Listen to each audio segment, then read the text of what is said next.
اچھا جی، یہ پہلے کچھ دن پہلے جو ہے نا، یہ بلوچستان میں کو علیحدگی کی تحریک چل رہی تھی، بڑا کیڑا تھا ان میں کہ بھی ہمیں علیحدہ کر دو، یہ ہے تو وہ ہے۔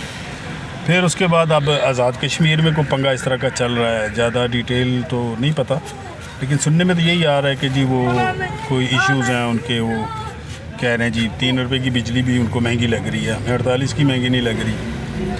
خیر ہم پنجابی لوگ تو بہت ہی ٹھنڈے لوگ ہیں نا، ہم لوگوں کو تو جو مرضی کر لو، ہم پہ ہلتے جلتے نہیں، تو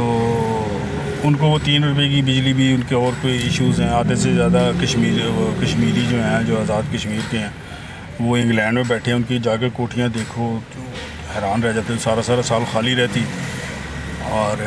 آتے ہیں چھٹیاں گزارتے چلے جاتے ہیں، ان کو زیادہ پرابلم ہو رہی ہے پاکستان کے ساتھ۔ اچھا، اس میں آپ کو ایک واقعہ سناتا ہوں لیبیا کا۔ لیبیا میں نے 10 سال گزارے، میں نے معمر قذافی کا وہ آخری اشرا جو میں نے دیکھا، اس میں بہت زیادہ سہولیات تھیں کہ بھی آپ جو لیبین ہے، اگر اس کو قرضہ چاہیے تو بلا سود کے مل جائے گا، اگر آپ نے کوئی گاڑی لینی ہے تو بلا سود کے آپ کو گاڑی مل جائے گی، اگر آپ کی شادی ہے تو بلا سود کے آپ کو قرضہ مل جائے گا، کوئی زیور چاہیے تو زیور بھی وہ دیتے تھے۔ ان کے وہ ایک بنے ہوئے تھے وہ سٹور ٹائپ، یوٹیلٹی سٹور ہے نا جیسے ہمارا ادھر، وہاں پہ ایک اور نام تھا، میرے ذہن سے نام نکل گیا،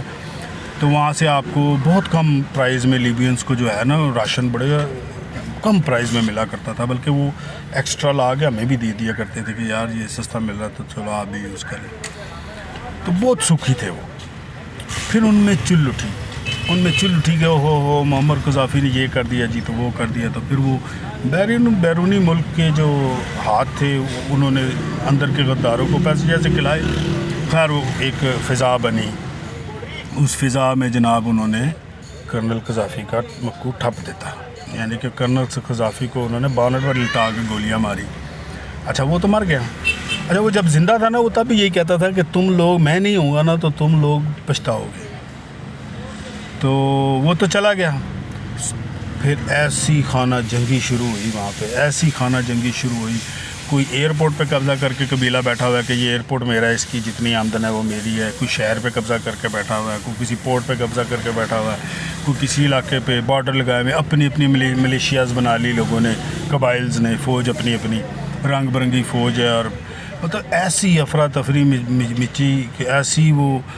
تباہی وہاں پہ پھیری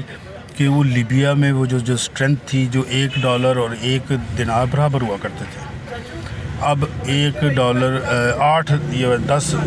دینار کا محل میں $1 آ رہا ہے۔ تو تیل جو تھا وہ اس پہ گوروں کے قبضے ہو گئے، اور جو خیر انہوں نے اپنی جو خارج تھی نا وہ تو مٹھی کر لی، لیکن ملک کی تباہی ہو گئی۔ یہ سیم کام جو ہے نا یہ پاکستان میں کرنا چاہ رہے ہیں، باہر کے دنیا کی جو طاقتیں ہیں نا یہ سیم کام کرنا چاہ رہی ہیں، اور الحمدللہ پاکستان میں بھی بے بہا ضمیر فروش بیٹھے ہیں جن کو پیسے دو اور کچھ بھی کراؤ۔ اسی سلسلے میں وہ افغانستان، اس میں بلوچستان میں بھی یہ علیحدگی پسند اٹھے تھے، پھر اب کشمیر میں بھی اٹھ رہے ہیں۔ مسئلہ کیا ہے؟ مسئلہ صرف یہ ہے کہ پاکستان کو اندر سے توڑا جائے، باہر سے توڑ نہیں سکتے، ٹھیک ہے، اب اندر سے اس کو کسی طریقے سے توڑا جائے، تو ہمیں میرے خیال میں کچھ تھوڑا سوچنا چاہیے، سمجھنا چاہیے۔ تعلیم نہیں ہے ہم لوگوں کے پاس، اگر تعلیم ہوتی نا، سوچ سمجھ ہوتی تو عوام فیصلہ کرتی سوچ سمجھ کے، ہم فیصلے کرتے ہیں جذبات میں آ کے۔ لیبیا ٹوٹا نا کیونکہ لیبیا کے پاس فوج نہیں تھی، یہ ہمارے پاس فوج ہے۔ میں نہیں کہتا فوج بہت اچھی ہے، فوج میں بڑی کرپشن ہے اور پتہ نہیں کیا کیا ہے، لیکن کم از کم اتنا ضرور ہے کہ ملک پہ جس وقت کوئی چیز آتی ہے تو وہ سنبھال لیتے ہیں، غلط سنبھالتے ہیں، صحیح سنبھالتے ہیں، لیکن کسی نہ کسی طریقے سے وہ سنبھال لیتے ہیں۔ تو ہم لوگوں کو سوچنا چاہیے کہ ہم لوگ جو کام کر رہے ہیں، یہ جو علیحدگی پسند تحریکیں ہیں، اور پھر ہم ان کے سپورٹ میں بھی آ جاتے ہیں کہ یار یہ صحیح کہہ رہی ہے، وہ فلانا صحیح کہہ رہا ہے، یہ بکواسیات ہیں، یہ پاکستان کو توڑنے کی سازش ہے، پاکستان کو اندر سے کمزور کرنے کی سازش ہے۔